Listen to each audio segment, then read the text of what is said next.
We take you live now to Boylston Street, where the wreath-laying ceremony is about to begin. As you can see in the other box on the screen here, the motorcades are arriving, the mayor, the governor are arriving, and they're going to take part. They're going to lead those ceremonies for the wreath-laying as we begin a moment of silence here. Let's take a look here, and we can see one of the wreaths there, and there is Boston Mayor Marty Walsh.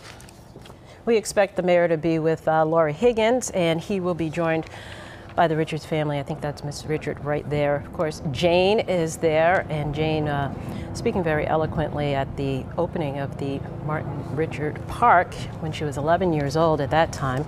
The entire family, there's Henry shaking hands with the mayor.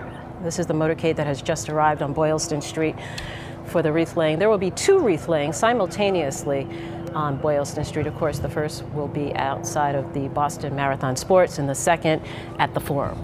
And we expect Governor Baker to be there. I believe that is what we're looking at in the left-hand side of the screen there. The governor will be joined by, of course, his wife Lauren Baker and by the Campbell family.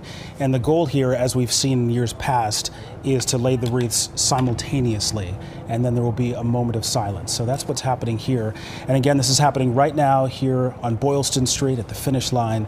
This is something that we've seen in years past, the years since the 2013 bombings, and no doubt we will see every year from now on. So many of us do not need a reminder, but 5 years ago on April 15th, 13 seconds apart, 210 yards away, those two homemade bombs went off on Boylston Street outside of those two businesses. The race clock at the time, 4:09:41.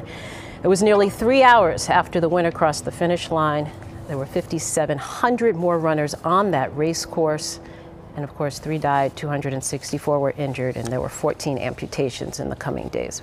Very sad time in our history. However, the resilience that has come out of it. Absolutely. And as speaking of the victims, Martin Richard, we can't forget, he was just 8 years old. You can't get any more innocent than that. Crystal Campbell, she was 29 years old, had her whole life ahead of her. Same thing for Lindsay Liu. Sean Collier, of course, the MIT police officer, he was killed on Thursday night of Marathon Week. And then, as we just mentioned at the beginning of our broadcast, Dennis Simmons, the Boston police officer, he was injured in the shootout in Watertown as well, and he died a year later at the age of 28. It looks like they're now just about to take that moment to remember the mayor approaching the Lindsay Liu family. And on the left side of the screen, we see Governor Baker with the wreath.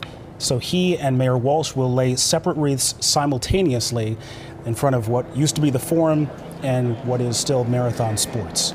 And then there will be a moment of silence. Why don't we take a little moment of silence here ourselves as we kind of just watch.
You don't need us to tell you how emotional that was, that moment of silence. The governor and the mayor laying wreaths simultaneously to honor the victims and the survivors of the Marathon bombing 5 years ago today.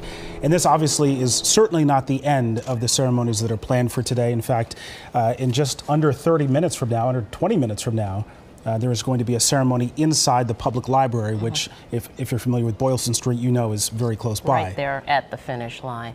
So, of course, today is all about One Boston Day and remembering the 3 victims. Martin Richard at 8, Crystal Campbell, 29, Sean Collier, 27. You're looking at the wreath on Boylston Street, just laid in honor of those victims on the day before the marathon. And one of the many things that we've learned, obviously that mantra, Boston Strong, it means so many things in terms of the resiliency of our city. And what we're going to see in the ceremony inside the library at 8:30 are 3 videos that really speak to that. We're going to see a video of a father and son, the resiliency they have. We're going to see a video about really the sisterhood that forged between a Boston police officer and the aunt of Lindsay Lou. And all day we'll be hearing remembrances of how the city came together. I mean, you have to remember, a 12, 13 block area around the finish line, it was called a crime scene. Right. You couldn't come, you couldn't go. People were locked out of their hotels, tourists in town.